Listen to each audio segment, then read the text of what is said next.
Morning student.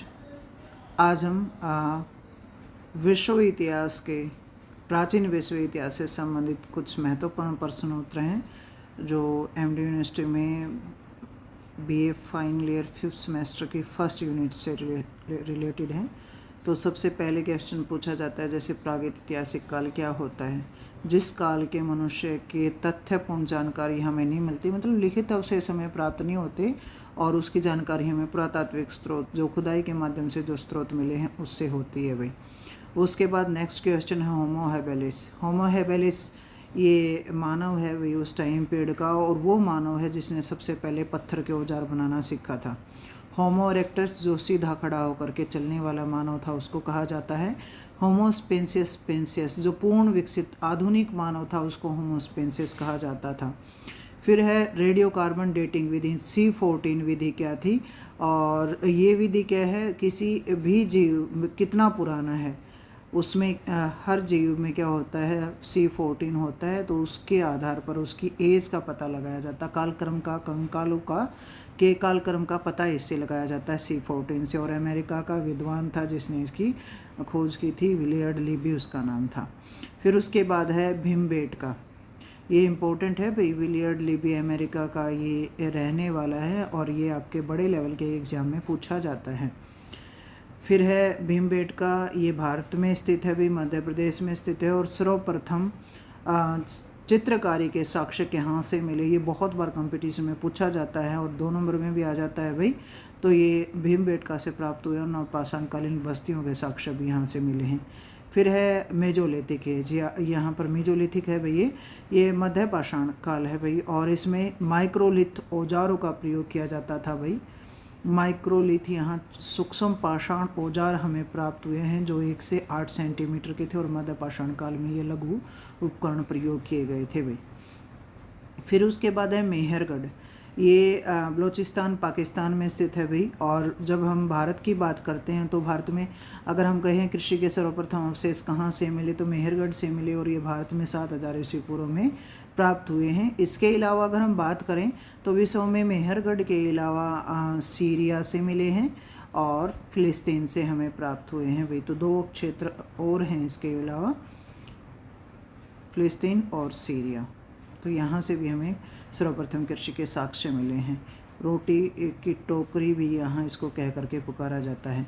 फिर है Mesopotamia भाई। मेसोपोटामिया क्या है? मेसोपोटामिया ये सभ्यता हुई है, सुमेरियन सभ्यता भी यहीं फली फूली है। मेसो और पोटामस 2 शब्द से मिलकर के बना है ये, और मेसो का अर्थ है मध्य और पोटामस का अर्थ क्या है? नदी। तो वो क्षेत्र जो क्या है 2 नदियों के बीच स्थित है उसको क्या है मेसोपोटामिया शब्द कह करके पुकारा जाता है भाई। और ये दजला और फरात नदियों के मध्य में स्थित था, और ये सभ्यता कहाँ फली फूली थी कई बार ये भी पूछ लिया जाता है, तो ये इराक में फली फूली थी भाई।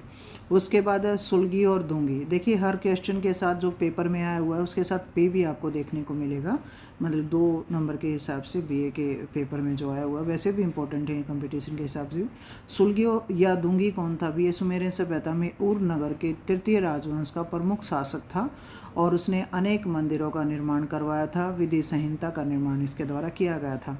पटेसी कहवी सुमेरियन में राजतंत्र के विकास के साथ ही 2 अधिकारियों का उदय हुआ। इनमें से पहले को पटेसी देवता का प्रतिनिधि और दूसरे को लुगल शब्द राजा के लिए प्रयोग किया जाता था। पटेसी का वंशानुगत होता था, वंशानुगत समझते हो ना, पीढ़ी दर पीढ़ी उसी का शासन चलना। तो पटेसी एक तरीके से क्या है? राजा है भाई सुमेरियन सभ्यता में। उसके बाद है जिगुरात, ये भी बहुत इंपॉर्टेंट है भाई। सुमेरियन सभ्यता या मेसोपोटामिया सभ्यता में जो मंदिर बने होते थे उनको जिगुरात कहा जाता था। पहाड़ियों के ऊंचे स्थानों पर ये बनाए जाते थे और ये पिरामिड नुमा होते थे भी। किलाक्सर लिपि, ये भी इंपॉर्टेंट है। सुमेरियन सभ्यता की जो लिपि थी किलाक्सर थी भी, नुकीले कीलों के जैसे ये दिखती थी इसलिए इसका ये नाम किलाक्सर या क्यूनिफॉर्म लिपि था भाई। फिर है टेलो, ये भी इम्पोर्टेंट है। इस स्थान से उर नगर में ये टेलो स्थान है भाई, जहाँ से क्या हमें एक लाइब्रेरी प्राप्त हुई है जिसमें 30,000 पट्टी मिट्टी की बनी हुई पट्टियाँ मिली हैं। फिर उसके बाद है ग्लिम्सिस, ये भी इम्पोर्टेंट है। अभी ग्लिम्सिस क्या था? मेसोपोटामिया सभ्यता में ग्लिम्सिस क्या है? मेसोपोटामियन सभ्यता या सुमेरियन सभ्यता में पौराणिक साहित्य है भाई, ये भी आपका कई बार कंपटीशन एग्जाम होता है वहाँ पूछा जाता है। उसके बाद है हेरोडोटस। हाँ, इनको इतिहास का पिता, इतिहास का जनक, इतिहास का पितामह कह करके पुकारा जाता है। इतिहास शब्द का प्रयोग सबसे पहले इनके द्वारा किया गया था और ये यूनानी इतिहासकार हैं। इन्होंने हिस्टोरिका नामक पुस्तक लिखी थी भाई, बहुत इंपॉर्टेंट है, हर तरह के पेपर में इतिहास से रिलेटेड पूछा जाता है। फिर है गीजा का पिरामिड, बहुत इंपॉर्टेंट है भाई ये भी। और ये पिरामिड कहाँ मिला है हमें? मिस्र में मिला है। मिस्र के चतुर्थ शासक जिसका नाम क्या है? खुफू, इसने इजिप्ट में, मतलब अब पिरामिड कहाँ प्रसिद्ध हैं? इजिप्ट में ही, मिस्र में ही प्रसिद्ध है और ये अफ्रीका में फला फूला था ये पिरामिड। खुफू राजा जो है उसका पिरामिड जो है वो गीजा का पिरामिड है भाई, और पिरामिड राजा की समाधि पर बनाया जाता था और ये पिरामिड लगभग 20 वर्षों में बन करके तैयार हुआ था भाई। फिर है हरसेपसुट, ये भी इम्पोर्टेंट है भाई। मिस्र में महिला जो शासिका थी वे प्रमुख रूप से उसका नाम क्या था? हरसेपसुट था। फिर है फराओ। फराओ क्या होता है? मिस्र में राजा को फराओ कहा जाता था और उसको सूर्य देवता को क्या कहा जाता था? रे कहा जाता था, उसका प्रतिनिधि माना जाता है। और फराओ का अर्थ है अच्छा राजा, तो फराओ क्या है? मिस्र में राजा को कहा जाता है। फिर है नोमार्क। मिस्र में प्रांत के मुखिया को नोमार्क कहा जाता था। रोसेटा अभिलेख, ये भी इम्पोर्टेंट है भाई बहुत। ये अभिलेख नेपोलियन को मिस्र से रोसेटा नामक स्थान से मिला है और इससे क्या हमें मिस्र के इतिहास की जानकारी मिलती है। तो इजिप्ट सभ्यता से रिलेटेड है रोसेटा अभिलेख भाई।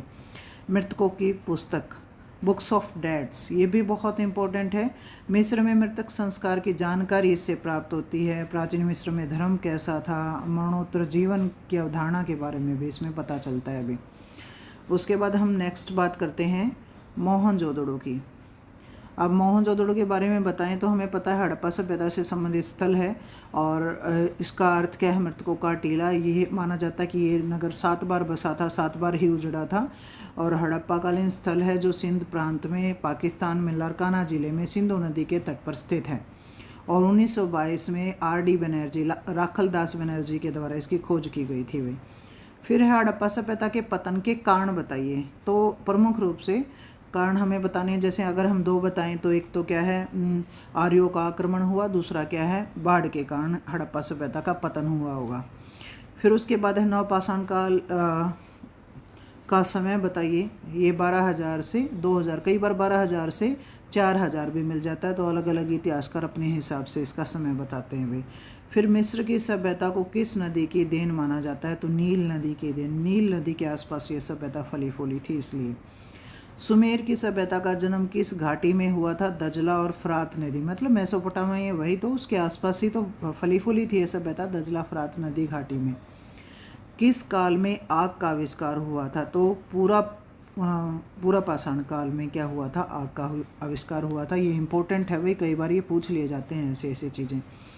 फिर उसके बाद है हमारा नेक्स्ट जो क्वेश्चन है वो है प्रारंभिक कृषि के अवशेष हमें कहाँ से मिले? देखो मेहरगढ़ तो हम पहले भी बता चुके हैं, उसके साथ हमने सीरिया और फिलिस्तीन बताया है। तो यहाँ क्या है? हमें प्रारंभिक कृषि के साक्ष्य प्राप्त होते हैं। फिर है फरमाना, ये भी इम्पोर्टेंट है, आपका आ जाता है 2 नंबर में। तो ये हड़प्पाकालीन स्थल है भाई, और इससे भी हमें हड़प्पा सभ्यता के जो अवशेष वो प्राप्त होते हैं। और ये हरियाणा, इंडिया में हरियाणा में स्थित है और महम क्षेत्र में ये पड़ता है। तो ये आपके जितने भी इम्पोर्टेंट क्वेश्चन थे इस यूनिट के यहाँ कंप्लीट हो जाते हैं भाई।